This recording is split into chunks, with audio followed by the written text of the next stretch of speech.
ॐ सहनाववतु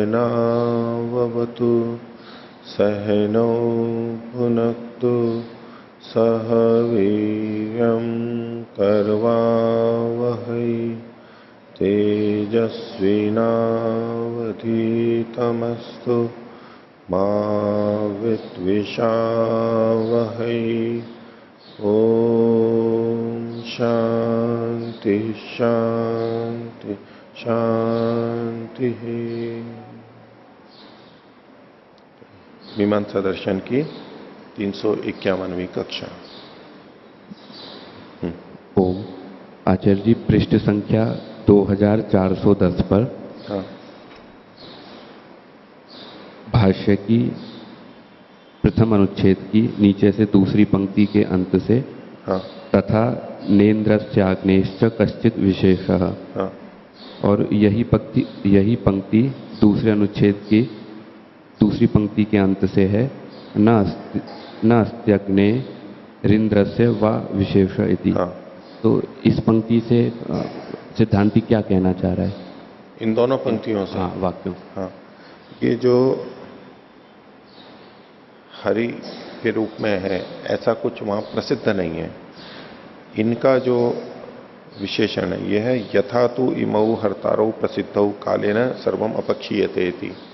काल से सब कुछ अपने आप धीरे धीरे क्षीण होता है। तो ऐसा इंद्र और अग्नि का कोई विशेष नहीं है कि ये उनके साथ में जुड़े। इंद्र और अग्नि में ऐसा कुछ नहीं है जो कि ये शब्द उनके साथ में समवेत हो गए, वो नहीं उससे जुड़ेगा, ऐसा ये कहना चाहते हैं। जी हाँ, इंद्र के साथ तो ठीक है, यहाँ पर अग्नि का क्यों लिया है? क्या? इंद्र के लिए अगर सिद्धांति कह रहा है हाँ। तब तो कोई बात नहीं है, उसने ऊपर से सिद्ध कर रहा है वो, लेकिन यहाँ पर ये अग्नि को क्यों जोड़ना चाह रहा है? अग्नि इसलिए क्योंकि आगे विकृति में जहां अग्नि देवता आएगा तो वहां इसका उहु करना चाहिए या नहीं करना चाहिए, जुड़ी भी बात है। यही मंत्र जब आगे जाएगा तो हरि आदि शब्दों का, हरिव का उहु होना चाहिए या नहीं होना चाहिए, इसलिए। तो जी, हरि आदि शब्द संवेद है अथवा नहीं है, तो ये तो हम प्रकृति के आधार पर ही देखते हैं कि प्रकृति में अगर उसका कोई उपयोग हो रहा है हाँ। तो उसके आधार पर देख रहे हैं। विकृति में क्या होना है जी, वो तो आगे देखेंगे अपन। ठीक है। तो जो अग्नि आदि का जो बता रहे हैं वो तो जी विकृति में है या फिर प्रकृति में भी है? विकृति में। विकृति में। हाँ। और यहाँ पर जो हरि आदि है प्रकृति में है, इंद्र के साथ में प्रकृति में पड़ा हुआ है। ये मंत्र, ये वचन प्रकृति में पड़ा हुआ है इंद्र के साथ में। अब जब विकृति में अग्नि देवता आएगा तब कथन होगा, तो यहां उहु करना चाहिए या नहीं करना चाहिए, ये प्रश्न है। ठीक है। तो इंद्र के साथ में ये समवेत नहीं है, और जब इंद्र के साथ में भी बिना समवेत हुए प्रयोग किया जा सकता है तो अग्नि के साथ में भी बिना समवेत हुए प्रयोग किया जा सकता है, वो करने की जरूरत नहीं है। यदि समवेत होता इंद्र के साथ में तो जब अग्नि के साथ में इसका प्रयोग करते तो वहां कुछ बदलाव करना पड़ता समवेत करने के लिए, वो करने की आवश्यकता नहीं है, ये कहना चाह रहे।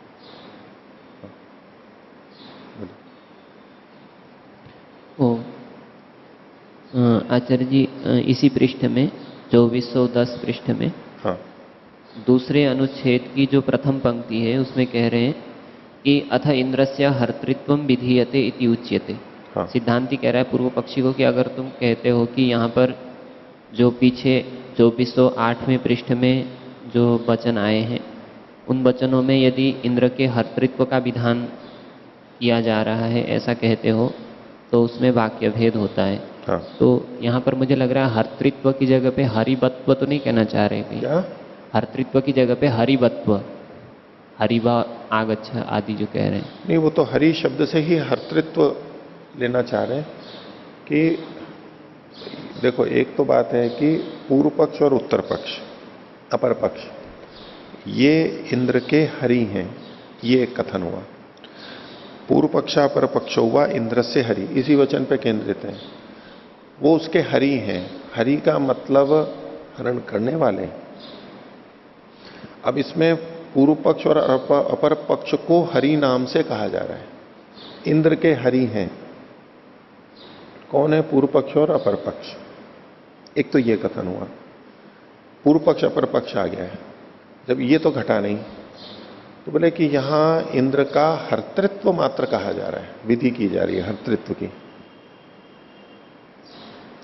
इंद्र की हर्तृत्व की, वो हरणशील है, केवल इतने को कहा जा रहा है। अतः इंद्र से हर्तृत्व विधीयते करा तो हरिवा, हरि शब्द से ही जाएगा ये, ठीक है। लेकिन हरिवा आगच्छ यहां जो है, इससे उसके इंद्र के हर्तृत्व का कथन किया जा रहा है। अगर ऐसा मानते हैं तो फिर वाक्य भेद होगा कि इंद्र का हर्तृत्व कैसे है। तो ये दोनों इंद्र के हरि हैं, ये भी साथ में आएगा, क्योंकि वाक्य तो पूर्व पक्ष अपर पक्षो व इंद्र से हरि, ये भी कहना पड़ेगा, वचन तो है ही यहां पर। जी हाँ। आचार्य जी, इसमें जब यहाँ पर कहा है कि इंद्रस्य हरि, तो इंद्रस्य हरि कहने से इंद्र ही हरण करने वाला है, ये कैसे मतलब विधि हो सकती है? ये तो परिकल्पना में है कि अगर ऐसा कहो तो इंद्र का हरि, ये अर्थ जब नहीं घट रहा है तो ये लगेगा कि इंद्र के हर्तृत्व को कहा जा रहा है। कुछ दूसरा अर्थ करना पड़ेगा ना। पहला अर्थ जब नहीं घटा, उसमें दोष बताए, तो विकल्प करके वो कोई दूसरा अर्थ निकालेगा। वो क्या हो सकता है? वो हर्तृत्व के रूप में इन्होंने प्रस्तुत किया, संभावना में है नहीं। अथ, अगर वो ऐसा कहे, विकल्प के रूप में है ये, अथ इंद्र से हर्तृत्व विधीयते इत्युचित, अगर आप ऐसा कहो तो इस वाक्य से हर्तृत्व भी कहा जाएगा फिर, और साथ में इंद्र के ये दो हरि हैं ये भी कहा जाएगा।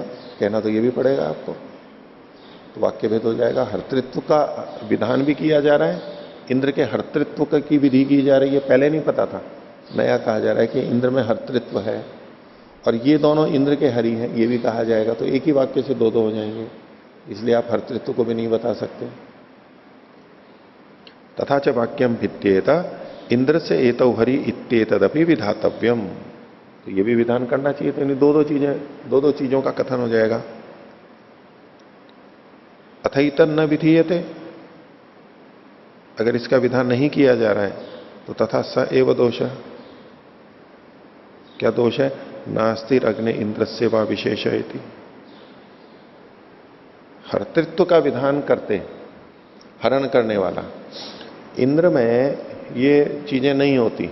इंद्र को इससे रहित बताया ना ऊपर कि तथा न इंद्र से अग्नि है कश्चित विशेषा, इसमें कोई विशेषता तो है नहीं कि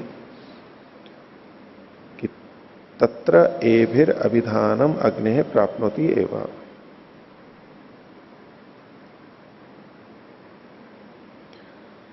तो यूं तो ये दोनों क्षीण करते ही हैं। अग्नि भी, इंद्र मतलब वृष्टि अगर लें तो वो क्षीण करती है, अग्नि भी क्षीण करती है, जैसे काल क्षीण करता है, इतने में तो है। लेकिन पूर्व पक्ष और अपर पक्ष इंद्र के हरि हैं, ये नहीं बात बनेगी। पूर्व पक्ष अपर पक्ष अग्नि के हरि हैं, ये बात फिर भी नहीं घटेगी। मतलब इसमें अगर हम इंद्र के हर्तृत्व का तो विधान करेंगे, लेकिन इंद्र के हरि हैं इसका विधान नहीं करेंगे। इंद्र हरण करने वाला तो है, परंतु जिनको हम हरि नाम से पुकार रहे हैं, पूर्व पक्ष और उत्तर पक्ष ऐसा को, लोक में ऐसा प्रसिद्ध नहीं है। हाँ, तो उसकी अगर हम विधि नहीं करेंगे तो इंद्र से ही ये जुड़े हुए हैं, ऐसा नहीं आ पाएगा। तो इस कारण से अग्नि से भी जुड़ सकता है, इंद्र से भी जुड़ सकता है, ऐसा कहना चाह रहे हैं। अंत में क्या बोला? मतलब इंद्र के हर्तृत्व का ही विधान करेंगे। हाँ। और इंद्र के हरि हैं ये पूर्व पक्ष उत्तर पक्ष, इसको नहीं विधान करेंगे। तो अब ये पूर्व पक्ष उत्तर पक्ष इंद्र के भी हो सकते हैं और अग्नि के भी हो सकते हैं, ऐसा कहना चाह रहे हैं। नहीं, आप क्या कह रहे हो मेरे नहीं समझ में आ रहा है। इसको फिर से देख लीजिए कि अतः इंद्र से हर्तृत्व विधीयते, इंद्र के हर्तृत्व का विधान किया जा रहा है, तो वाक्य भेद होगा। क्यों वाक्य भेद होगा? कि इंद्र से ये तो हरि इत्यदपि विधातव्यम, ये भी विधान करना पड़ेगा। अथैतत् न विधीयते, अगर ये विधान नहीं किया जा रहा है, अब इसको किससे जोड़ेंगे कि ये अगर इसका विधान नहीं किया जा रहा है तो यानी है हरि से जोड़ेंगे इसको। इंद्र के हरि जो विधान किया जाना दूसरा वाक्य जिससे वाक्य भेद हो रहा था, उसके साथ इसको जोड़ लेंगे कि इसका विधान नहीं किया जाता है। आप दूसरी बात का विधान नहीं करते अगर, इंद्र से एतो हरि, अगर इसका विधान नहीं किया जाता है तो स एव दोष है। वही दोष आएगा कि अग्नि और इंद्र समान हो जाएंगे। नास्ति अग्नि इंद्र से व विशेष है, दोनों एक जैसे हो जाएंगे। उसके भी हरि नहीं है, इसके भी हरि नहीं है, तो जब समान हो गए तो फिर ऊह करने की जरूरत नहीं है, ऊह करने की जरूरत नहीं है फिर। अतः पूर्व पक्ष अपर पक्ष इंद्र से इति विधीयते, इसका विधान किया जाता है तौच हरि, और वो हरि हैं, तस्मात इंद्रो हरिवान इति, ऐसा करें। तथा हेतु अप्रसिद्ध्यादि स एव दोष है। अगर केवल इसी का विधान करें, यानी हर्तृत्व का विधान नहीं कर रहे हैं, केवल इंद्र के ये दोनों हरि हैं और ये हर्तृत्व फिर इन दोनों में आएगा, पूर्व पक्ष अपर पक्ष में हर्तृत्व आएगा, क्योंकि वो हरि कहलाएंगे। इंद्र को हरि कहेंगे तो इंद्र में हर्तृत्व आएगा, और ये दोनों अगर हरि हैं तो इन दोनों में हर्तृत्व आएगा। तो ये दोनों इंद्र के हरि हैं, ऐसा अगर कहा जाए, इंद्र में हर्तृत्व का नहीं विधान कर रहे हैं, ये दोनों इंद्र के हरि हैं, केवल ये एक ही विधि मानी जाए, तो भी ये हेतु ठीक नहीं है, क्योंकि अप्रसिद्ध है, ये प्रसाद्य है, सिद्ध नहीं है ये, इसलिए ये भी नहीं घटेगा। न च विधि माने वही शब्दों भवती, और वही है, इसमें भी ये भी एक और हेतु इन्होंने साथ में दे दिया है।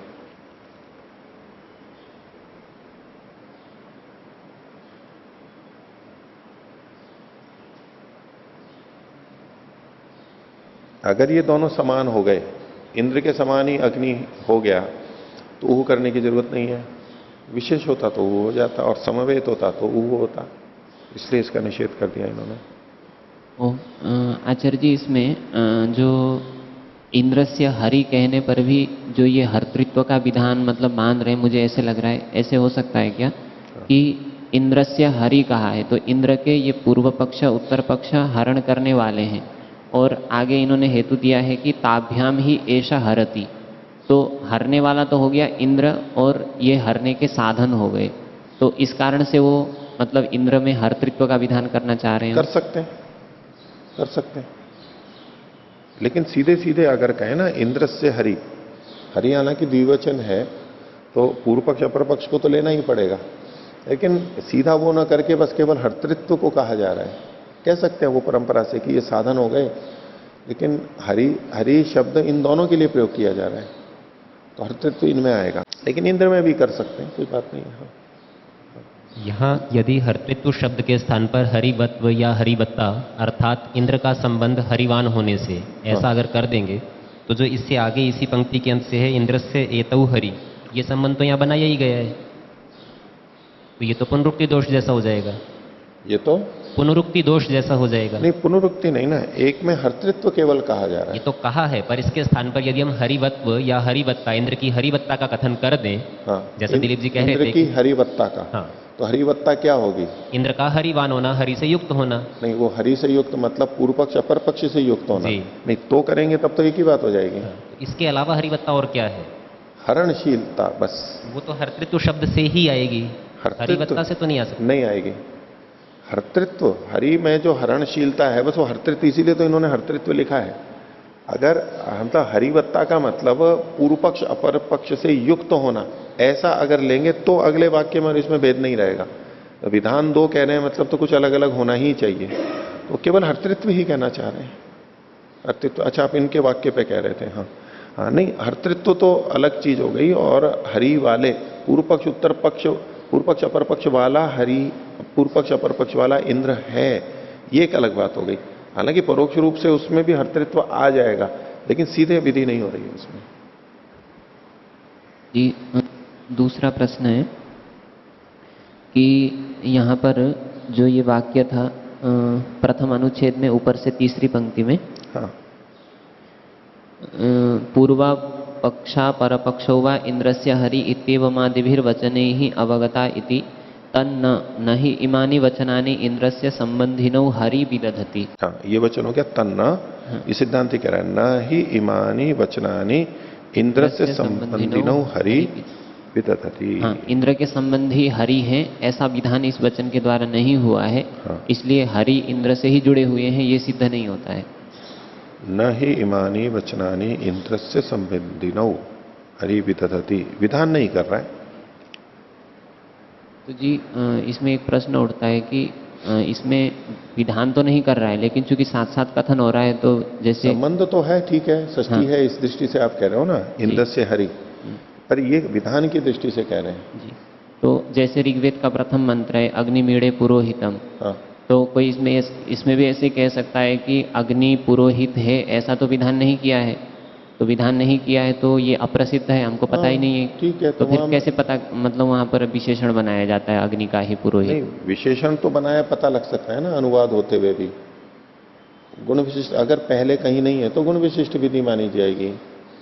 वहां तो स्तुति की बात है, अग्निम स्तौमी, अग्निम ईडे, ये यहां पर मुख्य बात है। वो अग्नि कैसा है उसकी विधि नहीं की जा रही है यहां पर सीधे सीधे, लेकिन अगर कहीं और जगह वर्णन है तो ठीक है, हो जाएगा, नहीं है तो गुण विशिष्ट विधि मानी जाएगी, की जा सकती है। तो यहां पर सीधे सीधे विधान नहीं किया गया, ये कहना चाहते हैं। न ही एवं अभिसंबंध क्रिय थे यौ एतौ, पूर्व पक्ष अपर पक्ष उत्तौ इंद्र से हरि, यानी पूर्व पक्ष अपर पक्ष का तो पता है पहले से कोई है, और इंद्र का पता है, और इंद्र के कोई दो हरि हैं, इंद्र के कोई हरि हैं ये पता है, लेकिन वो इंद्र के हरि कौन है? तो बोले नहीं, पूर्व पक्ष उत्तर पक्ष का पहले से पता है, और वो इंद्र के क्या है? तो वो इंद्र के हरि हैं ये कहा जा रहा है। तो यौ एतौ पूर्व पक्षा पर पक्षो, ये अनुवाद की दृष्टि से कहा जा रहा है। जो ये पूर्व पक्ष और अपर पक्ष हैं तौ वे दो इंद्र से हरि, उनके इंद्र के हरि हैं, इंद्र के साथ इंद्र के हरि के हरित्व कहो या तो ये उसके साथ जोड़ा जा रहा है कि इंद्र के हरि कौन है? ये दो इंद्र के हरि हैं। अगर ऐसा कहा जाएगा तब वो बात होगी कि ये जो पूरा इंद्र से संबंधिनौ हरि विदधति, जब यूं कहा जाएगा कि ये जो दो पूर्व पक्ष अपर पक्ष हैं ये इंद्र के हरि हैं, जब ये वाक्यार्थ बोध होगा तब इंद्र के हरि का विधान किया जाएगा। यहां पर इंद्र के संबंधी ये हरि हैं ये विधान किया जाएगा। ये जो पूर्व पक्ष अपर पक्ष हैं ये इंद्र के हरि हैं, यहां संबंध का विधान किया जाएगा, ऐसा कहेंगे तो। लेकिन ये कह रहे हैं ऐसा नहीं कहा जाएगा। क्यों? ताभ्याम ही ऐसा सर्वम हरति, ये हेतु भी वहां पर साथ में दिया जा रहा है। उन सबको देखते हुए यहां पर अर्थ निकलेगा, न इदम प्रसिद्धम ताभ्याम इंद्र सर्वम हरति इति। ये इंद्र के हरि हैं, ये संबंध जोड़ भी दें तो एक केवल पंक्ति से हमें संबंध जुड़ता हुआ भी दिख रहा है कि ये दोनों पूर्व पक्ष अपर पक्ष इंद्र के हरि हैं। लेकिन क्यों नहीं यहां पर संबंध जुड़वा रहे हैं? ये बोले कि यहां पर ये एक हेतु और कहा गया है आगे, ताभ्याम ही ऐसा सर्वम हरति, ये उनसे हरण करता है। ये संबंध क्यों बना? इंद्र का पूर्व पक्ष अपर पक्ष से संबंध क्यों बना? उसका आधार क्या है? ये हेतु है कि वो उनसे सबको हरता है। इंद्र इन दोनों से सबको हरता है, इसलिए इंद्र के साथ में इन दोनों का संबंध है। तो इन दोनों का इंद्र के साथ संबंध है, इसकी विधि की गई है, उसके लिए एक हेतु भी दिया गया। हेतु क्या है? आधार बनेगा। चूंकि इंद्र इन दोनों के द्वारा सबको हरता है, इसलिए ये दोनों इंद्र के हरि हैं, ये हेतु बना। अब ये कह रहे हैं कि इंद्र इससे सबका हरण करता है, यही बात सिद्ध नहीं है। जिस आधार पे, जिस हेतु पे ये संबंध बनाया जा रहा था वो हेतु ही असिद्ध कर रहे हैं। तो इसलिए ये वाक्य होते हुए भी पूर्व पक्ष अपर पक्ष इंद्र के हरि हैं तो भी ये संबंध नहीं जोड़ा जा रहा है, क्योंकि जिस हेतु को कहा जा रहा है वो हेतु ही असिद्ध है। ये कहना चाह रहे हैं ना, तत्र ही हेतुरुपदिश्यते ताभ्याम ही ऐसे सर्वम हरति इति, न ही इदम प्रसिद्धम ताभ्याम इंद्र सर्वम हरति इति, ये प्रसिद्धि नहीं है। सिद्धो ही हेतुर्भवती न प्रसाध्य यथा तो इमऊ हरतारो प्रसिद्ध, चूंकि ये हेतु ही खंडित हो रहा है, हेतु खंडित हो रहा है तो उससे जो उस पर आधारित जो संबंध है वो भी हट जाएगा। अब वाक्य तो कह रहा है संबंध को, षष्ठी से कह रहा है ये दोनों इंद्र के हरि हैं, लेकिन हेतु के खंडित होने से अब ये संबंध कहना यहां पर प्रयोजन नहीं है, ये इनका तर्क है। हाँ, अगर आचार्य जी इसमें हेतु नहीं होता तो फिर संबंध तो माना जा सकते थे, क्योंकि संबंध को हटाने वाला कोई हमारे को निमित्त नहीं मिल रहा था, केवल एक ही वाक्य होता, और वाक्य तो संबंध को कह ही रहा है, इसमें कोई दो राय नहीं है। पर साथ में जो कहा गया वचन है उससे ये पता लग गया यहां पर संबंध नहीं कहा जा रहा है, संगत नहीं लग रहा है वो। तो यथा तु इमऊ हर्तारौ प्रसिद्धौ कालेन सर्वम अपक्षीयते इति तथा न इंद्र से अग्ने कश्चित विशेष।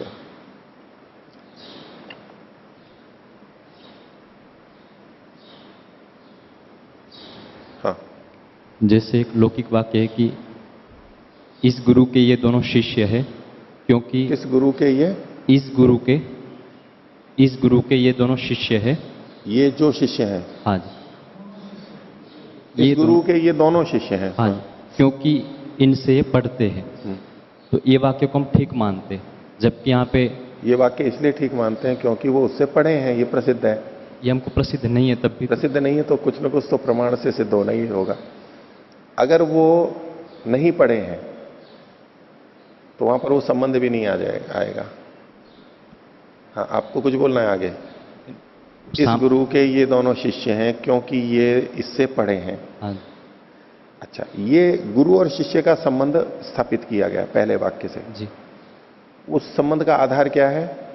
पढ़ना, क्योंकि ये इससे पढ़े हैं, ये हेतु दिया गया है। हाँ, अगर किसी कारण से हेतु ही खंडित हो जाता है, जी, इससे पढ़े ही नहीं है,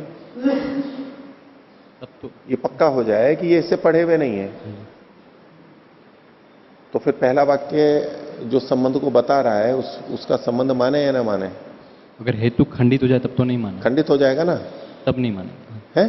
हेतु अगर खंडित हो जाए तब तो नहीं माना। वही हेतु खंडित हो गया। यहां भी उसी तरह से तो आप उदाहरण दे रहे हो ना, इसके जैसा आपने एक बार, तो हेतु खंडित हो गया। ये दोनों उस गुरु से पढ़े ही नहीं है। अब जो पहला वाक्य है वो गुरु शिष्य संबंध बताने के लिए नहीं हो सकता है। गुरु शिष्य संबंध बताने के लिए नहीं हो सकता है, क्योंकि जिस हेतु पे, जिस आधार पे गुरु शिष्य बन रहे थे वही खंडित हो गया। लेकिन ये नहीं कह रहे कि इस वाक्य का कोई अर्थ ही नहीं है। वाक्य का तो अर्थ है, वाक्य का तो अर्थ हमारे को निकालना ही पड़ेगा। वक्ता ने कुछ ना कुछ कहा है, लेकिन वक्ता क्या कह रहा है ये हमारे को विचारने की बात है। तो इस संबंध को तो नहीं कह रहा है यहां पर, ये पक्का हो गया। किंतु यहाँ जो हेतु को खंडित करने के लिए जो कारण बताया जा रहा है वो अप्रसिद्धि बताया जा रहा है। हाँ, इसी प्रकार अप्रसिद्धि होते हुए भी हम लोग फिर भी मान लिया जाता है कि गुरु कैसे, क्यों मानते हो? प्रसिद्धि न होते हुए भी कैसे मानते हो? किसी ने कहा तभी तो मानते हो। किसी ने कहा, इसी वाक्य से मान लेते हैं। हाँ, इसी वाक्य से मान लेते हैं। हाँ, ठीक है, इसी वाक्य से मान लेते हैं तो हम ये साथ में हमारे मन में रहता है कि ये प्रसिद्ध है, ये वचन बिल्कुल ठीक है। उसको खंडित करने के लिए अप्रसिद्ध है, इसके लिए आपके पास कोई ये नहीं है, आप कह नहीं सकते कि ये अप्रसिद्ध है। आपको क्या पता अप्रसिद्ध है? हमारे लिए तो हमारे लिए नहीं, अप्रसिद्ध होना चाहिए, वो प्रमाणित होना चाहिए कि प्रसिद्धि नहीं है। ये तो हमें नहीं, आपके लिए प्रसिद्ध नहीं है का मतलब है हमें नहीं पता है। हमें नहीं पता ये हेतु नहीं है, लोक में है ही नहीं, प्रसिद्धि नहीं है, कोई कहता ही नहीं है, कोई बताता ही नहीं है कि ये पढ़े हैं वहां पर। तो ये संबंध बताने के लिए वाक्य नहीं हुआ, यानी वक्ता का प्रयोजन कुछ और है। वक्ता का प्रयोजन, भले ही वाक्य ये कह रहा है कि ये दोनों इस गुरु के शिष्य हैं, अब संबंध तो खंडित हो रहा है, लेकिन वाक्य कह रहा है तो उसका क्या अर्थ हो सकता है? आप लोग सोचो क्या अर्थ हो सकता है? कोई ना कोई अर्थ तो निकालना है। निरर्थक तो कहा नहीं है वक्ता ने, तो क्या अर्थ हो सकता है स्वामी जी? कोई अर्थ हो सकता है? फिर वाक्य ही व्यर्थ हो गया, फिर तो कोई अर्थ निकल ही नहीं रहा है। जो निकलता था वो तो आपने हटा दिया, तो अब तो क्या निरर्थक ही है। हाँ, कौन बताएगा? हाँ, पहला वाक्य इनका था कि उस गुरु के ये दो शिष्य हैं, ये दोनों इस गुरु के शिष्य हैं। तो शिष्य का अर्थ अब यहाँ पर जो पढ़ने पढ़ाने वाला ना लेकर के जो शासन, उसने किसी रूप में उनके ऊपर थोड़ा शासन किया होगा, ये गौण अर्थ लेंगे। मतलब गौण अर्थ लेंगे तो क्या कि इस गुरु ने इन पे शासन किया है। हाँ, कुछ शासन, पठन पाठन नहीं किया, लेकिन शासन किया है। हाँ, कुछ मतलब किसी कार्य में जैसे गुरु शिष्य को जिस तरीके से शासन अनुशासन में रखता है, हाँ, अनुशासन में थोड़ा सा अनुशासन में किया। ऐसा स्वामी जी सहमति में कर रहे हो या असहमति में कह रहे हो? नहीं, एक पक्ष रखा है उन्होंने। नहीं, एक ही बात नहीं, अलग भी हो सकती। माइक ले लीजिए। नहीं, यद्यपि दोनों जुड़े हुए हैं कि पढ़ने के साथ साथ अनुशासन भी जुड़ा हुआ है और पर्याय के रूप में भी किए जाते हैं, लेकिन अभी ये जो कह रहे हैं इसको दो बातों को अलग करके कह रहे हैं। पढ़ाना और अनुशासन नहीं, बिना पढ़ाए भी तो अनुशासन रखा जा सकता है। जैसे व्यवस्थापक होते हैं उस वो एक अवस्था तो देखी जाती है ना, उस रूप में वहां पर देखते हैं। उसमें जैसे कि यहां पर कई ब्रह्मचारी हैं, तो सबको तो मैं नहीं पढ़ाता हूं, कुछ को पढ़ाता हूं और कुछ अनुशासन में चलते हैं। उसको अगर यूं कहें कि ये इनसे पढ़ाए हुए तो नहीं है लेकिन इनके अनुशासन में है, वो कहते हैं इनके शिष्य हैं।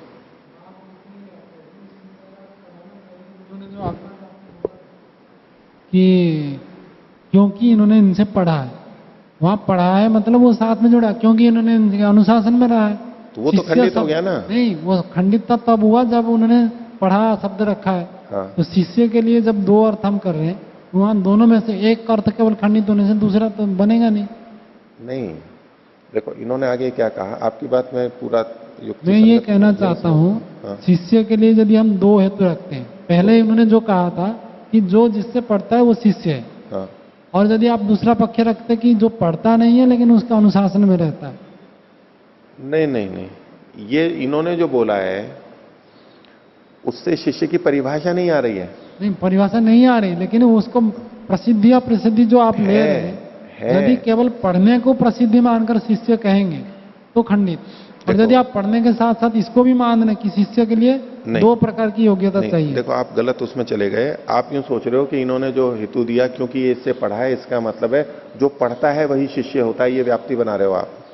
ये ऐसा निर्धारण नहीं कर रहे हैं। जो पढ़ा है वो भी शिष्य होता है, लेकिन इसका ये मतलब नहीं है कि निर्धारित हो गया कि जो पढ़ता है वही शिष्य होता है।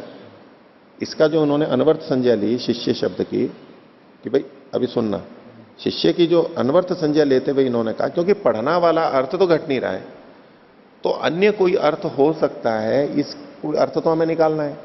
उसमें इन्होंने एक संभावना में कहा कि वो उसके अनुशासन में रहा और अनुशासन में रहने पर भी शिष्य शब्द का प्रयोग देखा जाता है। इन्होंने जो वाक्य बोला उसमें भले ही वो कथन नहीं हो, चूंकि वो पढ़े हैं इसका ये मतलब नहीं है कि अन्य कोई भी अर्थ शिष्य का नहीं बनेगा। इस वक्त ये विधान नहीं किया जा रहा है, ये तो केवल हेतु दे रहे हैं कि शिष्य नहीं है क्योंकि ये इससे पढ़े नहीं है। आप कहें कि भाई ये दोनों हेतु अगर देते तब तो आप इसको भी हटा सकते थे, ले सकते थे। मेरा कहना है कि यदि आपने पढ़ने शब्द को खंडित करके उस हेतु को ही खंडित कर दिया, हेतु तो खंडित, आधा हेतु खंडित हुआ ना, आधा हाँ। हेतु तो बच्चा है, तो हेतु खंडित हो गया, उसको नहीं कह सकते आप। जो वाक्य बोला गया उसमें जो हेतु प्रस्तुत किया गया वो हेतु असिद्ध है,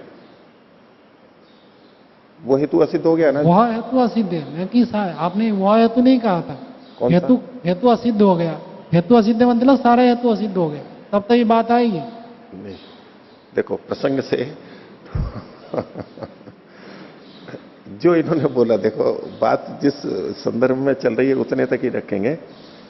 चूंकि ये इनसे पढ़े हैं, ये जो हेतु है ये खंडित हो गया। और आपने कहा था ये पढ़े नहीं है, अच्छा, चलो, मतलब मैं ये संशोधन शिष्य कर नहीं लेता है, हूं। तो बात तो खत्म हो गई। पढ़े नहीं, नहीं खत्म मतलब नहीं शिष्य नहीं, मतलब खत्म नहीं। पढ़ने को ही शिष्य माना गया था।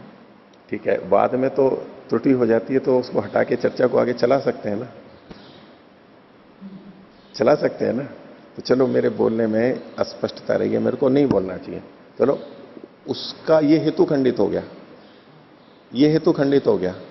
तो प्रसंग तो ये था ना, ये हेतु खंडित हो गया, लेकिन वक्ता का एक वाक्य तो आया है। अब उस वक्ता का क्या अर्थ हो सकता है ये हम विचार कर रहे हैं, जी। ठीक है।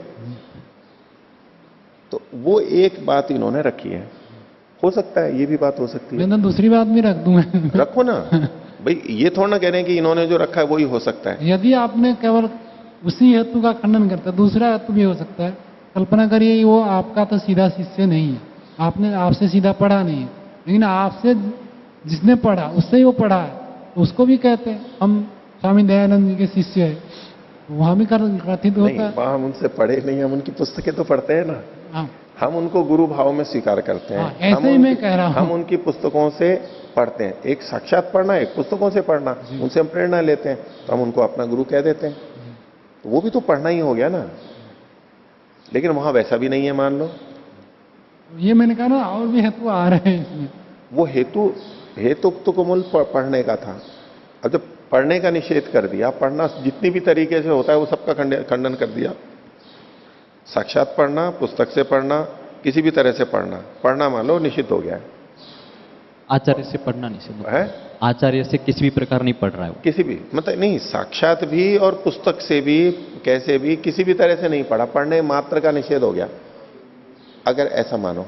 यहाँ जिस समानता देखेंगे तो हरि स्वयं हरण तो कर रहे हैं, लेकिन हरि के द्वारा सूर्य हरण नहीं कर रहा है। उसी प्रकार स्वयं हाँ जी, हरि हरण कर रहा है, हाँ जी, मतलब पूर्व पक्ष अपर पक्ष हरण कर रहे हैं, हाँ जी। इंद्र नहीं कर रहा है। हाँ जी, इस लेकिन तरह इंद्र वाक्य- इनके माध्यम से कर रहा है। हाँ जी, वाक्य ऐसा है कि इनके माध्यम से कर रहा है। उसी प्रकार वो स्वयं पढ़ रहे नहीं पढ़ रहे उसकी चर्चा नहीं है, आचार्य के द्वारा वो दोनों पढ़ते ये है, क्योंकि इनसे पढ़ते जैसे ताभ्याम ही ऐसा सर्वम हरति, हाँ उस तरह का वाक्य है, उसको हम जो सही मानते उसमें देख रहे हैं। तो ये दोनों इनके शिष्य हैं, ऐसा जो वचन आया तो एक ये हो गया कि भाई पढ़ने के अलावा भी अनुशासन में रहते हैं तो शिष्य कहे जा सकते हैं। अगर वक्ता का ऐसा अभिप्राय हो तो वो लिया जा सकता है, एक संभावना मानी जा सकती है। और हाँ स्तुतिपरक भी हो सकता है, है? स्तुतिपरक अर्थ भी हो सकता है इसमें।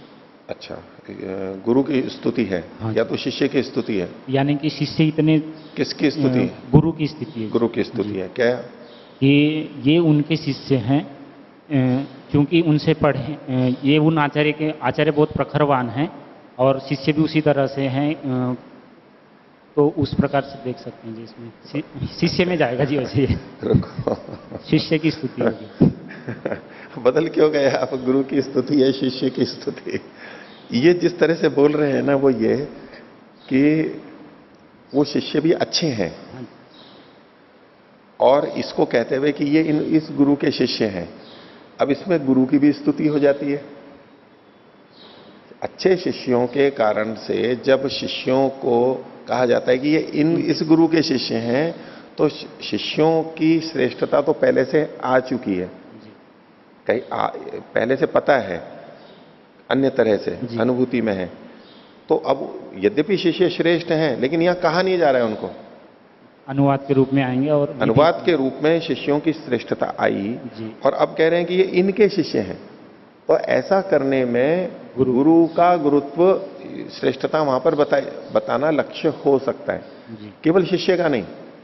शिष्य का अगर करना हो तो वो क्या होगा कि गुरु पहले से श्रेष्ठ सिद्ध है, जी शिष्यों की श्रेष्ठता अभी कुछ पता नहीं है, और ऐसे में कहा जाए कि ये शिष्य इनके हैं, ये इनके गुरु ये हैं और गुरु श्रेष्ठ है, प्रसिद्ध है, तो अब शिष्यों की भी श्रेष्ठता आएगी।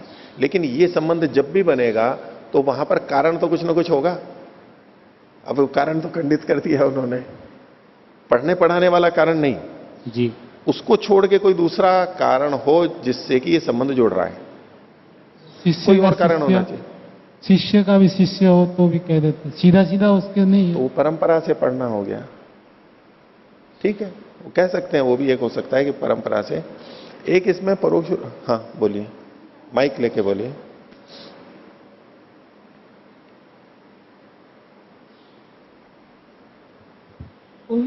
आचार्य जी, पढ़ने पढ़ाने के अलावा यदि अवधारणाओं को या गुरु के सिद्धांतों को फॉलो कर रहे हैं तो भी वो भी सीखना ही हो गया। एक तो जैसे गुरु और उपदेशक दो होते हैं, तो गुरु तो वैसे शास्त्र और उस तरह से पढ़ाता है, और उपदेशक है वो सीधे सीधे शास्त्र नहीं पढ़ाता लेकिन बहुत सारे बातें बताता है, वो भी एक पढ़ाना हो गया। उस पढ़ाने को भी अगर पढ़ाना मतलब शास्त्र वाला लें तो इसको बचा के ले सकते हैं गोबले वर्धनिया से, नहीं तो वो तो दोनों उसमें आ गए। जैसे कोई कर्मकांड है वो कभी पढ़ा नहीं है लेकिन जो नियमित कर्म है वो कर रहे हैं, उस तरह से नहीं, वो कुछ तो सीखा उसने, कुछ भी नहीं सीखा हो तो भी, तो उसमें भी हम कहीं ऐसे जाकर के कह सकते हैं कि गुरु और शिष्य में गुरु बड़ा होता है और शिष्य कम योग्यता वाला होता है, ठीक है। तो क्या कि ये दोनों तो इनके शिष्य हैं, यानी इनसे कम योग्य हैं, इनके शिष्य के बराबर हैं, शिष्य जैसे हैं, पढ़े नहीं है बिल्कुल भी उनसे। तो ये तो इनके शिष्य हैं, ये तो इनके चरणों में बैठने के योग्य हैं। अब यहां पर इनकी न्यूनता बताना है, पढ़ना पढ़ाना संबंध नहीं है, बस केवल एक अंश हमने ले लिया। शिष्य का मतलब है कम योग्यता वाला, गुरु का मतलब है अधिक योग्यता वाला। ये दोनों तो इनके शिष्य हैं। ये तो इनके नौकर हैं, नौकर रहा नहीं कोई, मतलब ये तो इनके नौकर के समान है। कई जने कोई अधिक धनी को वो कह दे, किसी को कह दे कि तू तो मेरा नौकर है, और मैंने कहा नौकरी की तुम्हारे, मैं नौकर मतलब तू तो मेरे नौकर के समान रखने लायक है। अथवा कोई किसी को कह दे आप स्वामी हो मेरे, स्वामी है नहीं वास्तव में, मतलब आप मेरे स्वामी के जैसे हो, आप इतने धनवान हो या आप इतने हो कि आप मेरे गुरु हो। जैसे कहते थे आप तो मेरे पिता हो, पिता है नहीं, मतलब पिता के समान है, मेरे पिता की आयु के बराबर है, मेरे दादा की आयु के बराबर है, आप तो मेरे दादा तुल्य हो। तो तुल्यता में भी वो सारे प्रयोग जो होते हैं, तो ये अर्थवक्ता का हो सकता है, हेतु खंडित। लेकिन अगर वो हेतु नहीं होता, इस वाक्य को देखो, वो खंडित नहीं होता, चूंकि ये इनसे पढ़े, पढ़ना वहां पर है नहीं, अब वास्तव में पढ़े नहीं है, वास्तव में पढ़े नहीं है, तो अब यहां पहली पंक्ति का अर्थ संबंध बनाना नहीं हो सकता। गुरु शिष्य का संबंध कोई बना रहा है, बता रहा है कि इसका, इन दोनों का गुरु शिष्य का संबंध है, गुरु शिष्य का संबंध यहां पर अब विधि के रूप में नहीं आ सकता है। बस ऐसी बात ये यहां पर कहना चाह रहे हैं। हाँ आचार्य जी, आपने जो व्याख्या की वो इस वाक्य की ये दोनों तो इस गुरु के शिष्य जैसे हैं, ये दोनों तो इस गुरु के शिष्य हैं, और वाक्य हमारा ये था कि इस गुरु के ये दोनों शिष्य हैं। एक ही बात है। आपका जो तात्पर्य जो आपने दिया, उसका वाक्य ऐसा होना चाहिए था उल्हाना में। अरे ये तो इस गुरु के शिष्य हैं, मतलब इस तरह से आएगा तो फिर उसका आप जो बोल रहे हैं उस तरह का भाव जाएगा। देखो उसमें दोनों के अलग अर्थ निकालते हैं। एक तो आप जो कह रहे हो कि ये दोनों इस गुरु के शिष्य हैं, ये दोनों इस गुरु के शिष्य हैं, और दूसरा है इस गुरु के ये दोनों शिष्य हैं। आप ऐसे भेद कर रहे हो। पहले वाले वाक्य में एक चीज और जोड़नी पड़ेगी, ये दोनों तो इस गुरु के शिष्य हैं, तब वो अर्थ जाएगा। ये दोनों तो इस गुरु के शिष्य हैं। नहीं, अब ये लहजा लगा रहा है, आपने शब्द में नहीं, आपने जो व्याख्या की वो तो इसी वाक्य की आ सकती है। ये दोनों तो इस गुरु के शिष्य हैं, ये दोनों तो इस गुरु के शिष्य हैं, मतलब कि वो कम योग्यता वाले हैं, आप ऐसा कहना चाह रहे हो। कम योग्यता वाले, गुरु ये अधिक योग्यता वाला है, मतलब जो गुरु है उसकी अपेक्षा इनकी योग्यता है तो विद्वान, सामान्य जनता की दृष्टि से वो तीनों विद्वान हैं। अब वो कोई तुलना में कह रहा है कि ये दोनों तो इसके शिष्य हैं, ये कह रहे हो। और दूसरा वाक्य क्या कह रहे हो, इस गुरु के ये दोनों शिष्य हैं, इस गुरु के ये दोनों शिष्य हैं, इसका क्या अर्थ लोगे? तो कोई आक्षेप जैसी और कोई उल्हाना जैसी या फिर कोई व्यंग जैसी बात नहीं है, वहां पर तो एक साधारण कथन कहा जा रहा है। हाँ, उसके अंतर्गत हाँ वहां भी ले सकते हैं, लेकिन हाँ ये बात यहां ज्यादा स्पष्ट होती है कि ये दोनों तो इस गुरु के शिष्य हैं। आपका वाक्य क्या था? वाक्य तो यह था कि इस गुरु के ये दोनों शिष्य हैं, इस गुरु के ये दोनों शिष्य हैं। हाँ, लेकिन इस वाक्य से जो आप अर्थ निकाल रहे थे निकल सकता है, जैसे वाक्य का लहजा बदल दे हम, इस गुरु के ये दोनों शिष्य है, मतलब शिष्य के बराबर है। ठीक है, चलो वो लगा लो, लेकिन कुछ ना कुछ तो आपको निकालना पड़ेगा। बात ये ऐसा इससे संबंधित लहजा, या आप एक दो शब्द और अध्याहार करके कुछ जो कहना चाहते हैं वो कह के, लेकिन कोई अर्थ निकलेगा, लेकिन संबंध नहीं बनाया जा रहा है। जो गुरु शिष्य का संबंध होता है वो संबंध इस वाक्य का प्रयोजन नहीं है, संबंध यहां पर विधेय नहीं है, ये पक्का हो गया इससे। बस ऐसे यहां पर किया गया। जैसे लौकिक उदाहरण में तो जो हेतु था वो खंडित हो गया, तो वाक्य मतलब दुष्ट हो जाएगा जो हेतु है। लेकिन यहाँ जैसे हेतु दुष्ट हो गया। हाँ, हेतु वास्तव में घट नहीं रहा है। हाँ, कथन तो किया गया लेकिन हेतु घट नहीं रहा है वहां पर। हाँ, लेकिन जो यहाँ जो हेतु है, ताभ्याम ही ऐसा सर्वम हरति, ये हेतु अगर अप्रसिद्ध है, मतलब एक खंडित हो जाएगा हेतु के रूप में, तो इसकी संगति कैसा लगेगा यहाँ पे? कुछ नहीं, तो फिर दोष है इसका। हाँ, फिर अब लक्षणा में जाएंगे हम। अविदा तो घट नहीं रहा, ये दोनों इसके हरि हैं ही नहीं, तो ये इन दोनों से हरण करता है, कोई बात ही नहीं हुई। बस ये केवल अर्थवाद होगा, प्रशंसा मात्र होगा, इतना ही माना जाएगा। बोध ऐसे तभी तो ऐसी अर्थवाद करते हैं। भूतार्थवाद होता है भाई ऐसा है और फिर हम अर्थवाद कर रहे हैं, लेकिन वैसा नहीं है तो भी प्रशंसा की जा रही है। हालांकि जब भी प्रशंसा की जाती है कुछ न कुछ वहां पर समानता तो देखी जाती है। भाई उपमा दे रहे हैं हम, प्रशंसा में दे रहे हैं तो कुछ न कुछ तो वहां पर मिलता है, सामान्य नियम ये। लेकिन कहीं पर कुछ भी नहीं होता, लेकिन बस प्रशंसा की जा रही है, प्रशंसा की जा रही है। ऐसा भी होता है शास्त्रों में, उस बात को ही समझना है हमारे को। हम हर जगह कुछ न कुछ होना चाहिए, कुछ न कुछ ये धर्म यहां पर मिलना ही चाहिए, नहीं तो उपमा कैसे होगी, वो बात नहीं चल रही है, हर जगह नहीं चल रही है। यदि वास्तव में ऐसा नहीं है तो भी कह सकते हैं, प्रयोग हो जाता है।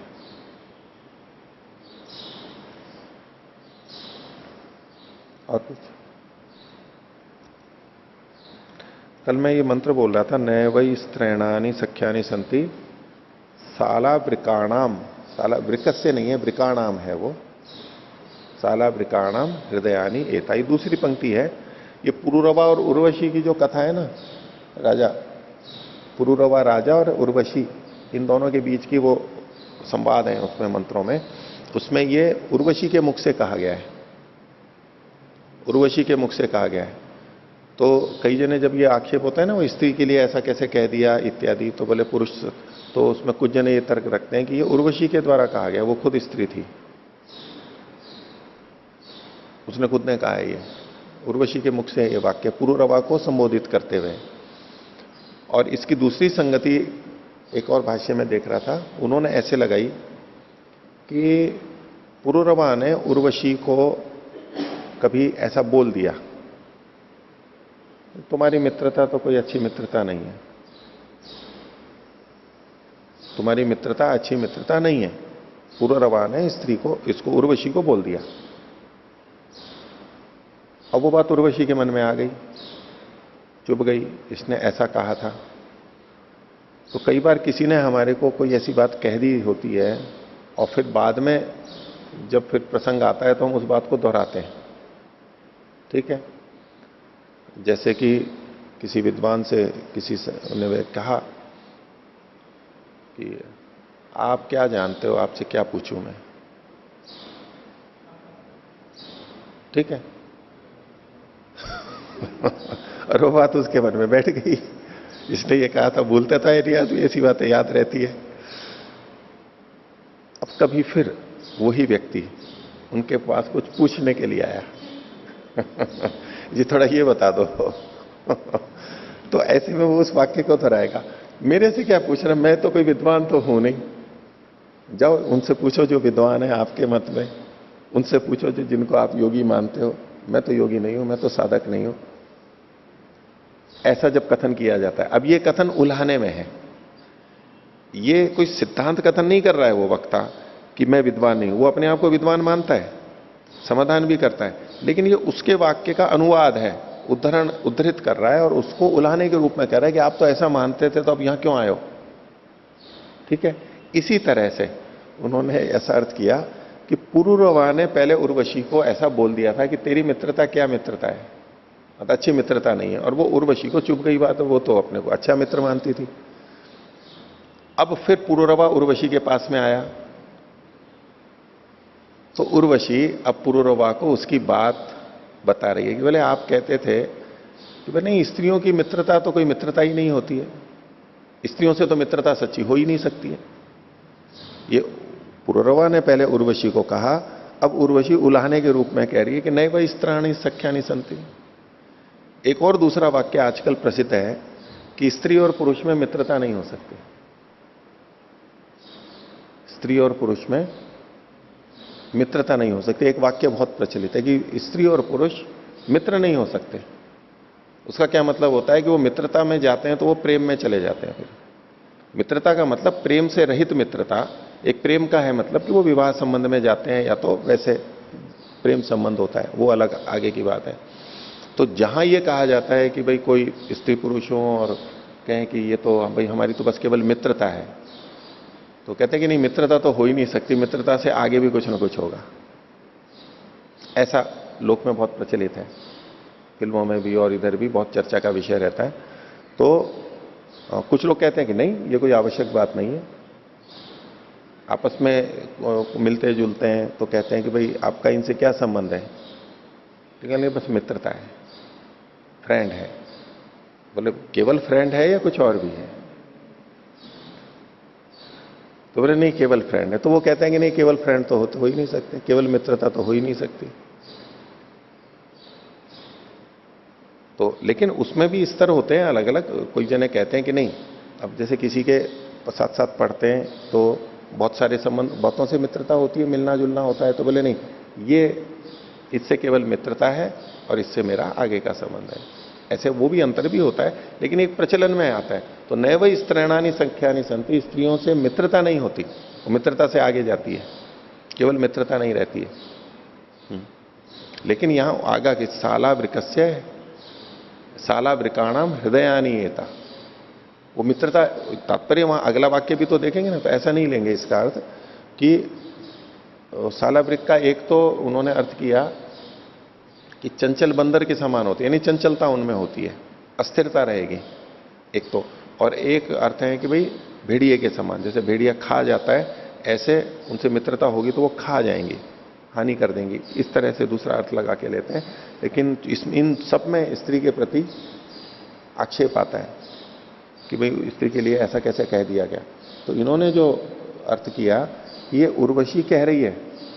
एक तो है कि भाई स्त्री मुख से कहला है, बोले नहीं ये उलाहने के रूप में कह रही है, याद दिला रही है कि अच्छा आपने तो ये कहा था ना, फिर अब क्यों मेरे पास आए हो, अब क्यों मित्रता की बात कर रहे हो मेरे से। हाँ, अब ये फिर विवेचना की बात होगी कि यहां कौन सा अर्थ लिया जाए। बहुत सारे प्रसंग से पूरा पुरुरवा उर्वशी संवाद पूरा जो है सारे मंत्र, उन सबको देखते हुए फिर इसके ठीक अर्थ पर हम जा सकते हैं। नहीं तो एक मंत्र को लेंगे बहुत सारी चीजें करते हैं ना। हाँ जी, ये सूक्त देखा था तो ये पूरा की पूरा सूक्त जी मतलब स्त्री पुरुष के काम संबंधित चर्चा को लेकर के है। तो और फिर इसमें ब्रह्ममुनि जी ने जो इसका अर्थ जो किया था, तो उसमें वो लिखते हैं कि स्त्री से काम संबंधी जो मित्रता है वो कल्याणकारी नहीं होती है, वो हितकर नहीं होती है, उस तरह से लेते हुए स्त्री से स्त्री के रूप में जो मित्रता होती है वो कल्याणकारी नहीं होती है। केवल उतने को अगर लेकर के कोई चलता है तो वो पतन की तरफ ले जाएगी। लेकिन वैसे अगर मित्रता होती है अच्छे अर्थों में और भी उससे, तो वो उन्नतिकारक भी होती है, हो सकती है। हाँ ठीक है। इसकी पुस्तक मेरे पास नहीं मिली, मैंने किसी को दे दी है, क्या हुआ, एक खंड जो है मेरे पास मिला नहीं इसका। चलो चले आगे चले। हाँ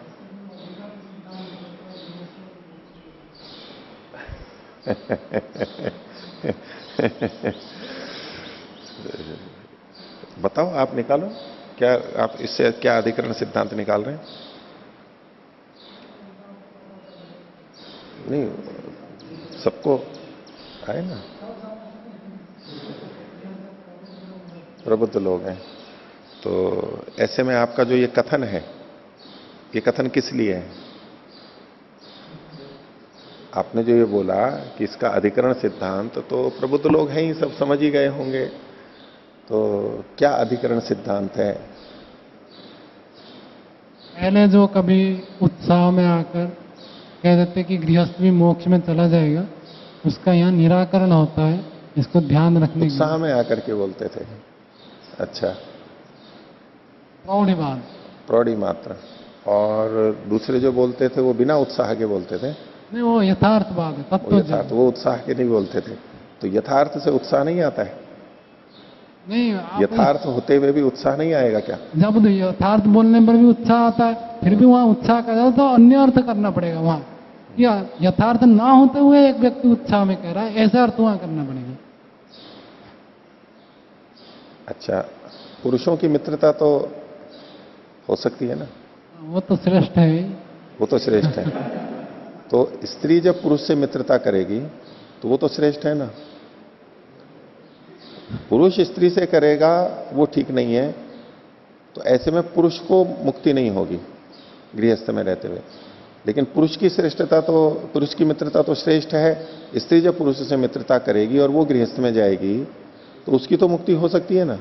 नहीं पूरा, अब इसमें दोनों पक्ष हो गए ना, फिर वो पुरुष भी तो स्त्री के साथ मित्रता करेगी।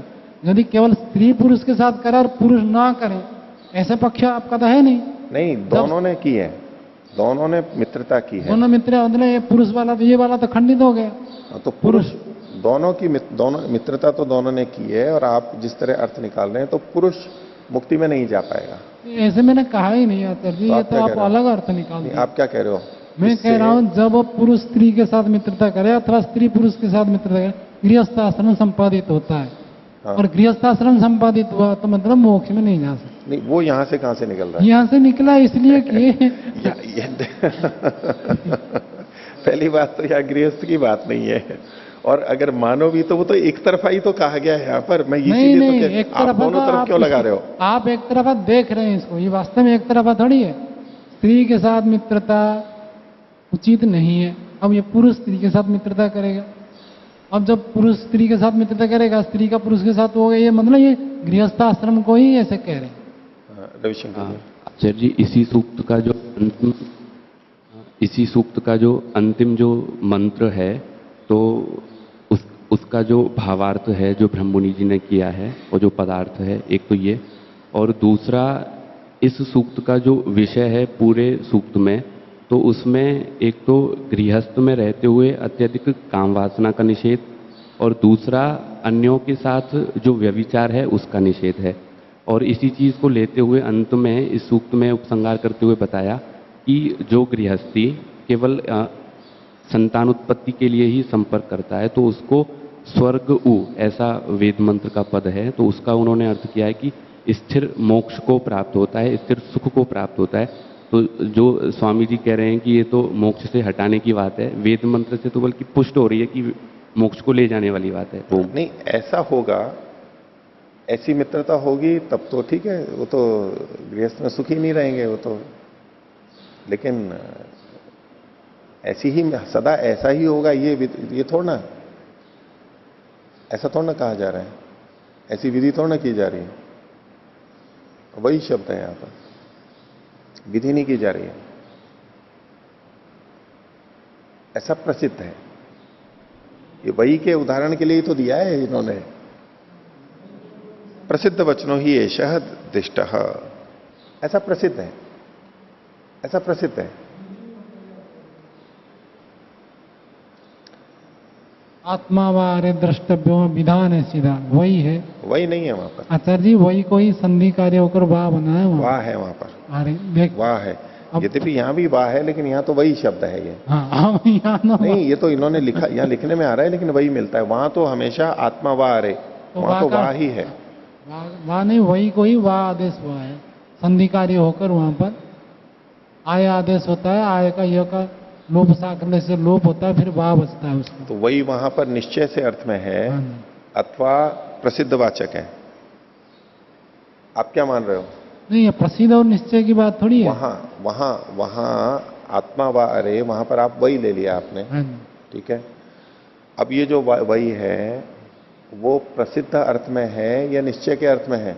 प्रसिद्ध अर्थ में नहीं है, प्रसिद्ध हो ऐसे जरूरी नहीं है, मैं ये कहना चाहता हूँ। निश्चय अर्थ में है, निश्चय अर्थ में है, और यहां भी निश्चय अर्थ में है, ये आप कहना चाह रहे हो? हाँ, ये वहां निश्चय अर्थ में है तो यहां भी निश्चय अर्थ में, ये कहना चाह रहे हो ना? इस हेतु से जो खंडन किया कि प्रसिद्ध अर्थ में होता है, निश्चय अर्थ में नहीं होता है, इस हेतु में व्यभिचार दिखा रहा हूं मैं।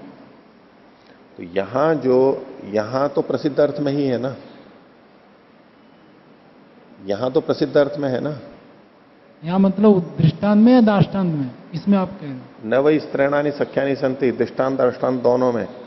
दृष्टांत दृष्टांत बनेंगे ही तब जब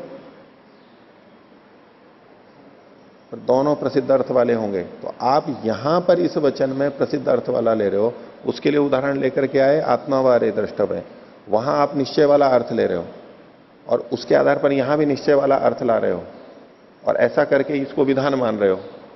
मैंने कहा ये विधान नहीं है, आपने कहा विधान है, और ये विधान कैसे है इसके लिए आपने वो प्रमाण दिया। तो ठीक है, वहां निश्चय अर्थ में है, लेकिन यहां भी निश्चय अर्थ में, उससे ये तो सिद्ध नहीं हो जाता ना। यहां तो शास्त्रकार स्वयं लिख ही रहे हैं, आप उस प्रमाण के आधार पर यहां पर, और आप इसको गलत सिद्ध कर रहे हो। मेरा कहना है कि जो हेतु व्यभिचरित है उसको क्यों हेतु के रूप में प्रस्तुत किया जा रहा है?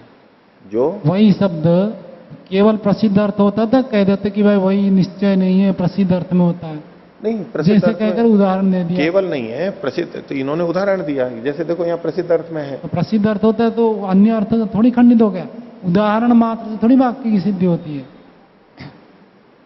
उदाहरण से भी होता है कि देखो, उदाहरण से भी होता है, ना कि उदाहरण से ही होता है।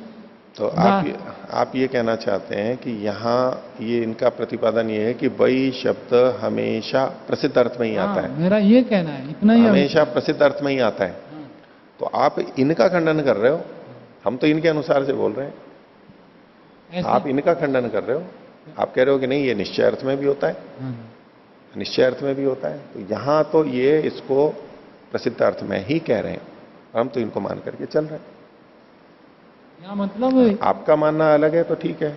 नहीं, यहाँ मतलब सभी शास्त्रों में आप कह रहे हैं क्या, केवल यहाँ पर तो हो भी सकता है प्रसिद्ध अर्थ में भी उदाहरण। मेरा तो प्रतिज्ञा है नहीं कि भाई प्रसिद्ध अर्थ में वही होता ही नहीं है, मैंने तो ये कहा नहीं। ये हेतु तब बनेगा, इनका ये कहा हेतु ये बनेगा तब बनेगा जबकि वो प्रसिद्ध अर्थ में ही हो। हाँ, ये बात है। हाँ, तो उसका आप खंडन कर रहे हो, निश्चय अर्थ भी उसका आप खंडन कर रहे हो जी, निश्चय अर्थ भी मिल रहा है। हाँ, प्रत्यक्ष हाँ, दूसरा मिल रहा है। उसका तात्पर्य ये हुआ ना, वो तो हो ही गया कि दूसरा मिल रहा है। उसका मतलब है कि आप इसका खंडन कर रहे हो। हम तो सत्य व ग्राही है, जो सत्य है उसी को ग्रहण करते हैं। शास्त्र भले ही कुछ भी कहता हो, हम तो सत्य के ग्राही हैं। हमारा कोई पक्ष नहीं है। हाँ। आचार्य जी, उसमें जो स्वामी जी ने बृहदारण्यक उपनिषद का जो उदाहरण दिया है, आत्मा व अरे द्रष्टव्य, तो वहाँ पर वही अगर हम माने तब भी आगे द्रष्टव्य में चूंकि कृत प्रत्यय है, इस कारण से हम उसको विधि मान रहे हैं। परंतु यहाँ पर वही है, लेकिन कोई ऐसी विधायक शब्द न होने से वही को प्रसिद्ध अर्थक माना जा रहा है। भले ही वहाँ पर वही है, परंतु चूंकि विधायक शब्द भी होने से विधि है। विधायक शब्द है, यहाँ पर विधायक नहीं है। नहीं, ये यहाँ तो प्रसंग अलग है ना। यहाँ तो प्रसंग न वही स्त्रैणानि सख्यानि संति, बस संति है, ऐसा संति भी है और वही भी है, दोनों की संगति लग गई। और वहां पर तबे है। तो यहां पर आप उसको कैसे मानेंगे?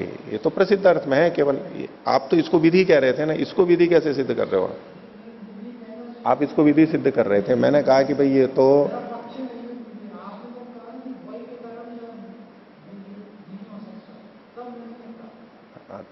वही के कारण विधि नहीं हो सकती, तो उससे उसमें कारण नहीं है, तो उस कारण का खंडन कर रहा हूं मैं, ना कि विधि सिद्ध कर। उससे पहले का ये तो वचन आ ही गया ना कि आप इसको विधि मान रहे हो। बात तो ये है।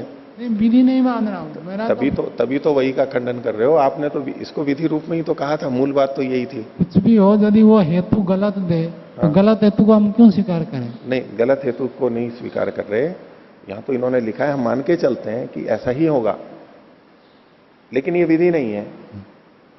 मूल प्रश्न ये है कि ये विधि है अथवा प्रसिद्धि को बताया जा रहा है। अब इसको, आपका जो आधार था वो तब सिद्ध होता है जब आप इसको विधि मानते हो। आप इसको विधि मान करके कथन कर रहे हो। आप अपना पक्ष रखो ना, विधि कैसे है ये?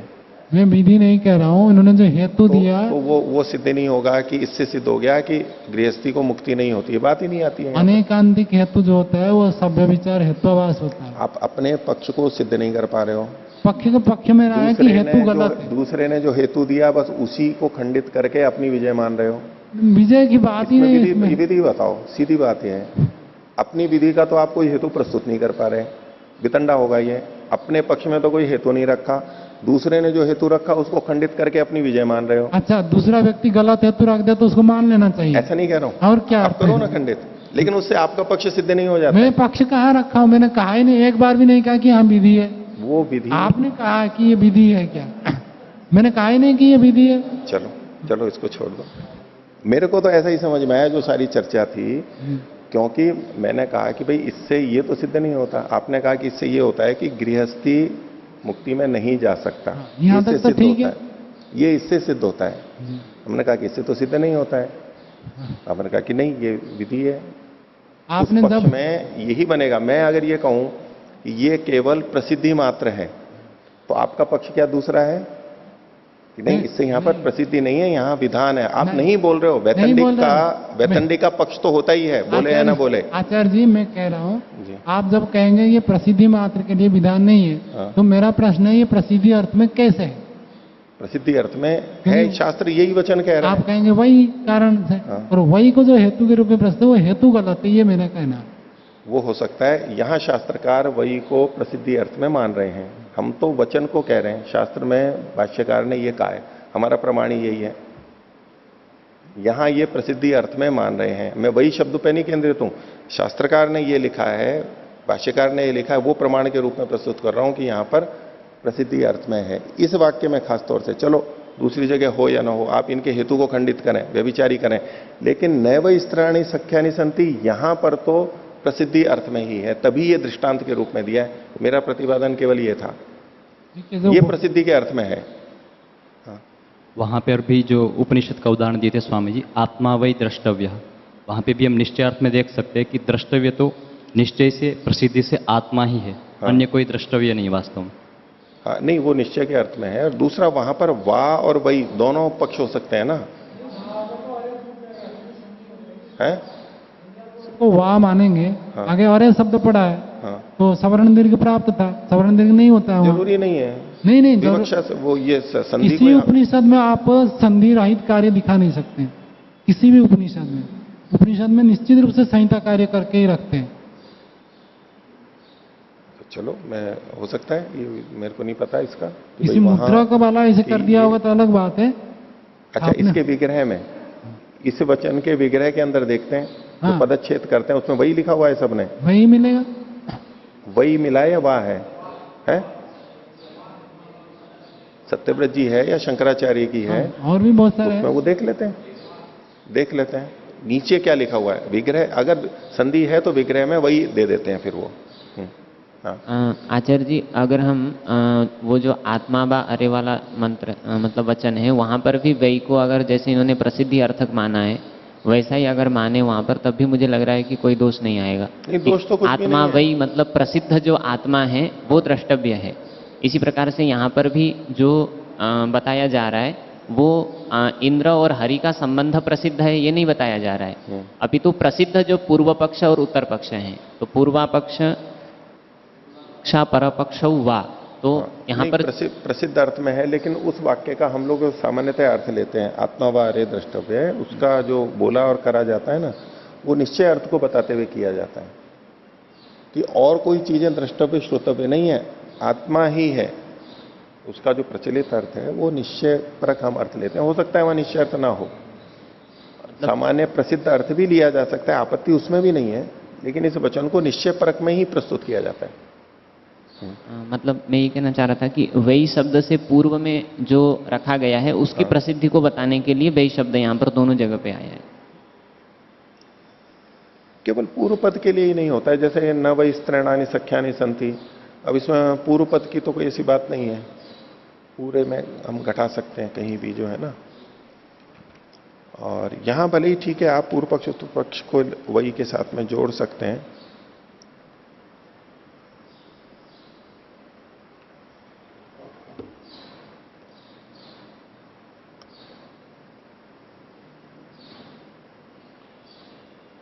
इसमें स्वामी जी सीधे प्रमाण होते हैं ना, वो आप हर जगह वैसे ही लेने लग जाएंगे।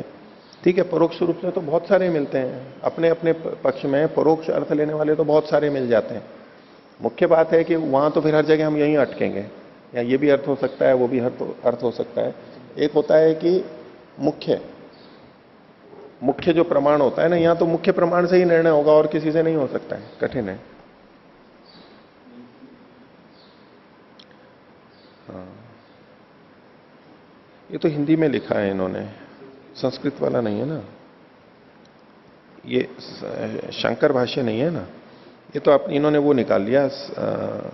अच्छा ठीक है, आत्मा वारे द्रष्टव्य, ये तो है नहीं। एक तो शुरू में स हुवाच न वा अरे पत्यु कामाय पति प्रियो भवती, न वा अरे, तो उसमें क्या अरि मैत्रेयी, यह निश्चय है कि पति के प्रयोजन के लिए पति प्रिय नहीं होता।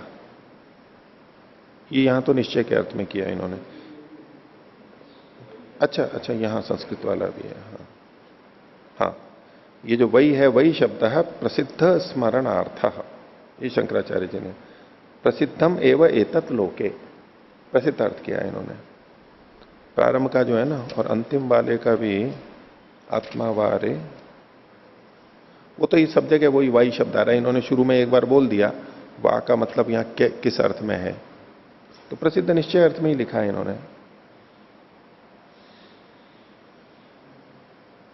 अब इसमें क्या है कि ये जो अर्थ बाद में किया है ना, ये जो आत्मा व अरे द्रष्टव्य श्रोतव्य, यद्यपि यहां इन्होंने शुरू में वही शब्द प्रसिद्ध स्मरणार्थ प्रसिद्धम एवं एतत्, लेकिन आगे क्या अर्थ, अंत में क्या लिख रखा है, तद तद तदुपदम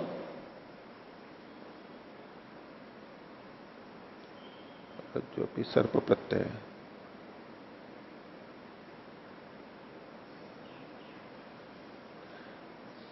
उसको पिछले वाले को कहते आत्मनि खलु अरे मैत्रेयी दृष्टे श्रुते मते विज्ञाते इदम सर्वम विदितम विज्ञातम बहुत, ये खलु यहां पर लिखा है इन्होंने।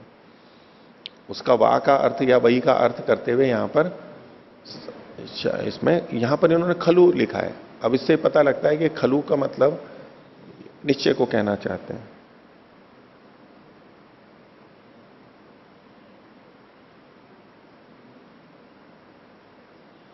हिंदी में भी जो लिखा है ना इन्होंने, हे मैत्री, आत्मा का दर्शन श्रवण मनन और ज्ञान होने पर निश्चय ही यह सब विदित अर्थात ज्ञात हो जाता है।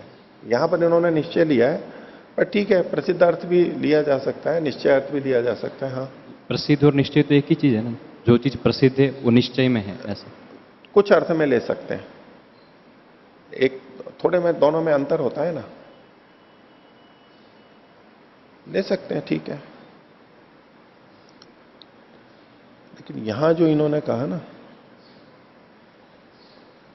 इन्होंने एक बात लिखी, देखो ये भाष्य जो था हमारा ना, इन्होंने कहा न च विधीये माने वही शब्दों भवती।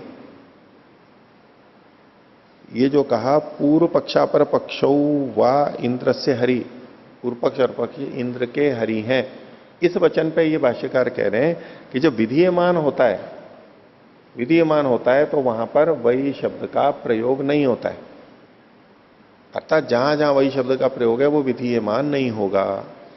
तो ये वही मतलब यहां पूर्व पक्ष अपर पक्ष के लिए कहा जा रहा है कि पूर्व पक्ष अपर पक्ष वही जो कहा जा रहा है, तो यहां पूर्व पक्ष अपर पक्ष की विधि नहीं की जा रही है कि ये इसके हरि हैं, इंद्र के। अच्छा, अब अपन यहां लगाएंगे इस बात को जो वहां उन्होंने कही है, ये प्रसिद्ध वचनों ही ऐसा दृष्टा। अब यहां जा कहेंगे स होवाच न वा अरे पत्यु कामाय पति प्रियो भवती। अब यहां पर भी विधायक नहीं है, ये वही शब्द विधायक नहीं है, विधि नहीं की जा रही है, प्रसिद्ध वाचक है। ये प्रसिद्धि में देखा जाता है कि पति जब प्रिय होता है तो पति पति के लिए प्रिय नहीं होता है, ठीक है, ये प्रसिद्ध है, प्रसिद्धि देखी जाती है। अब इसको आत्मा वाले पे देखें, आत्मा वारे द्रष्टव्य है,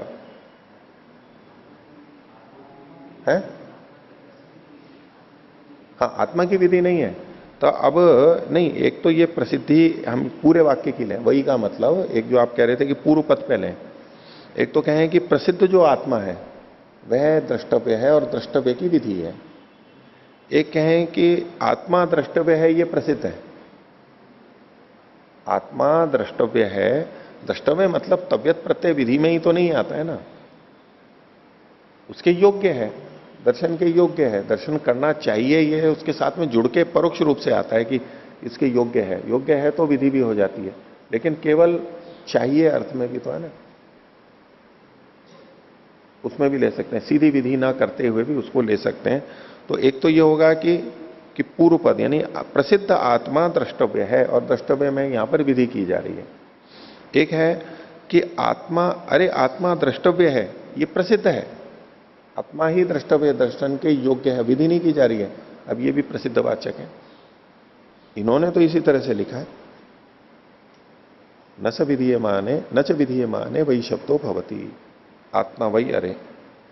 ठीक है, यहां शंकराचार्य जी ने खलु तो लिखा ही है निश्चय से, तो इसमें निश्चयात्मक अर्थ भी प्रसिद्ध है, लिया जाता है, बहुत है, लेकिन फिर भी ये प्रसिद्ध वचन है, मुख्यतः वहां पर प्रसिद्धि की है। भाई विचार नहीं किया भाई हम जहां पर निश्चय अर्थ ले लेते हैं वो निश्चय अर्थ लेना ठीक है या नहीं है, वहां भी हमें प्रसिद्ध अर्थ लेना चाहिए। अगर इस मीमांसा वाले भाष्य से को लेकर के हम ऐसा कुछ सिद्धांत निकालते हैं, अभी तो हम दोनों अर्थ लेते हैं, लेकिन हो सकता है ऐसा और ऐसा करके हम अर्थ करें तो कुछ विशेषता आ जाए।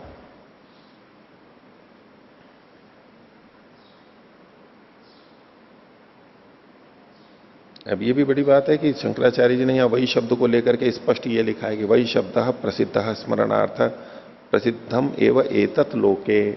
ये सब कहने की क्या जरूरत थी इनको, वैसे ही आगे चल सकते थे। हाँ जी, प्रसिद्ध शब्द के भी दोनों अर्थ देख सकते हैं। एक तो प्रसिद्ध मतलब लोक में प्रसिद्ध हो, और एक प्रकर्षण सिद्ध मतलब निश्चय है ऐसा। यहां लोक में प्रसिद्ध बात है, इन्होंने भी जो लिखा है प्रसिद्धम एवं एतत् लोके, यहां लोक में, और ये भी प्रसिद्ध वचनों ही ऐसा शब्द, ये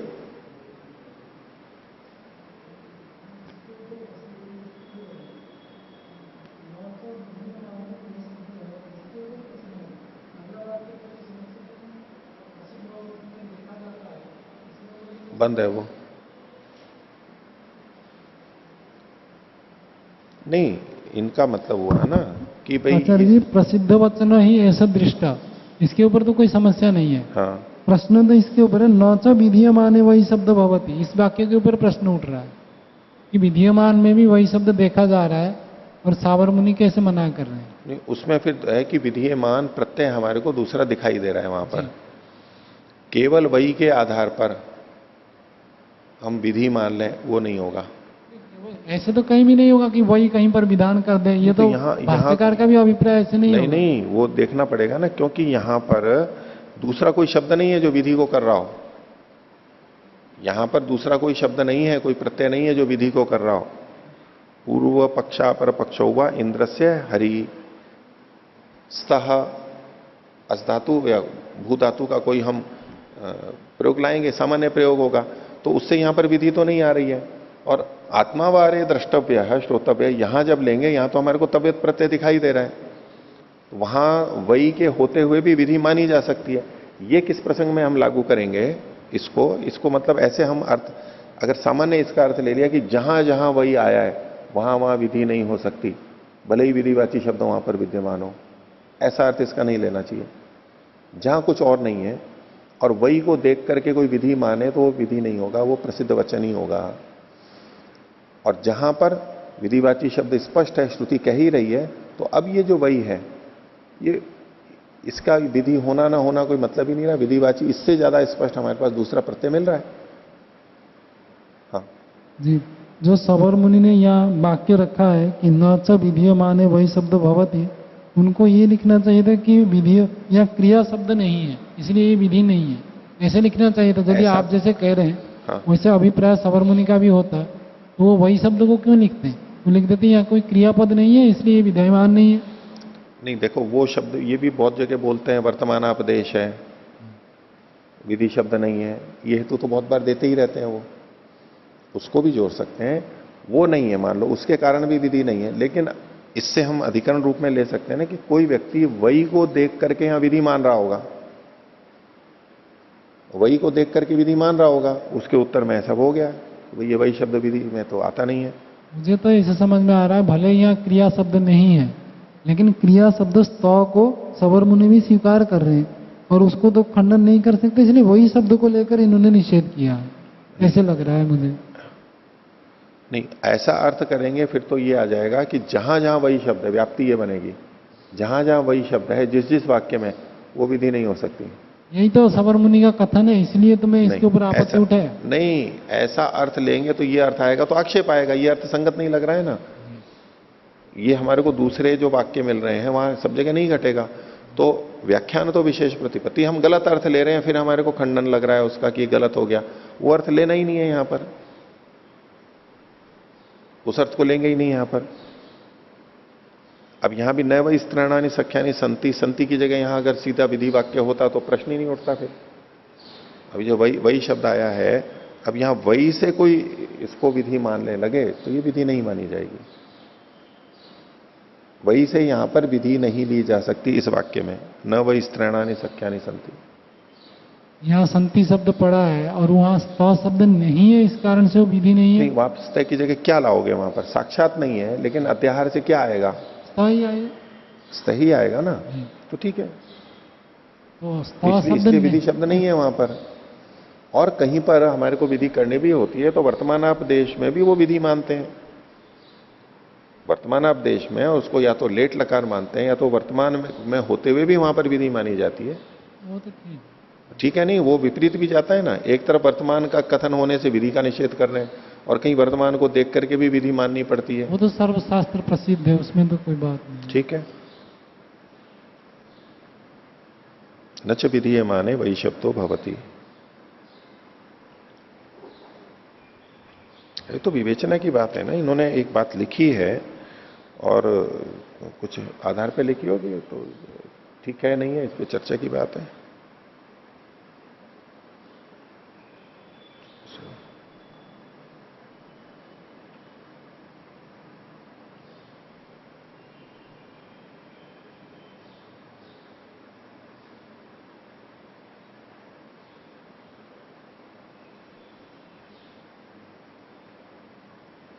और विधि नहीं भी हो रही हो, सीधे सीधे मान लो आत्मा वारे द्रष्टव्य है, पहली बात तो द्रष्टव्य से ही हम विधि ले लेंगे। और अगर विधि नहीं भी मानेंगे तो सामान्य कथन है तो वो स्तुति तो है ही, और विधि नहीं होते हुए भी परोक्ष रूप से वो हमारे को उधर प्रेरित करने के लिए ही है। आत्मा देखने किसी की योग्यता बता रहे हैं कि आत्मा देखने के योग्य है, तो उसका मतलब ही यही निकलेगा। अंततः विधि में जाएगा, सीधे नहीं जाएगा, परोक्ष रूप से तो विधि जाएगी। ठीक है, तो आगे का पाठ तो फिर आगे देखेंगे। और कोई किसी को पूछना है तो।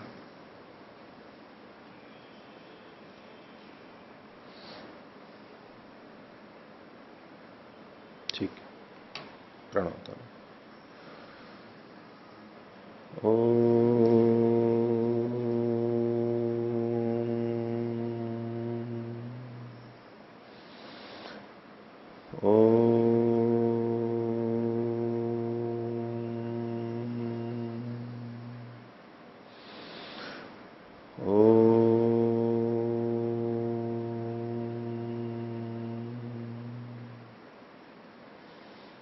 सभी को सादर अभिवादन। ओम शांति।